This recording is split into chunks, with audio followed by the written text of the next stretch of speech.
សួស្តីបងប្អូនថ្ងៃនេះយើងចូលមេរៀនសញ្ញាសំឡេងភាសាចិនទាំងអស់គ្នាដើម្បីចេះអានភាសាចិនឡើងចុះឬក៏សំឡេងស្មើសំឡេងនឹងយើងត្រូវស្គាល់សញ្ញាសំឡេងទាំង5របស់ភាសាចិនបូកទាំងសញ្ញាខណ្ឌមួយទៀតផងដែរអញ្ចឹងយើងចាប់ផ្ដើមសិក្សារៀនសូត្រទាំងអស់គ្នាឥឡូវនេះ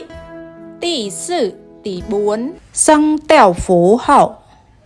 សញ្ញាសំឡេងអ៊ីសឹងសំឡេងទី1សំឡេងស្មើស្រាលអ៊ីសឹងអសឹងសំឡេងទី2សំឡេងឡើងវែងអសឹងសានសឹងសំឡេងទី3សំឡេងទម្លាក់ហើយអូសឡើងលើសានសឹងស៊ឺសឹងសំឡេងទី4សំឡេងសង្កត់ចុះខ្លាំងស៊ឺសឹងឈីងសឹងសំឡេងទី5សំឡេងនឹងមួយកន្លែងឈីងសឹង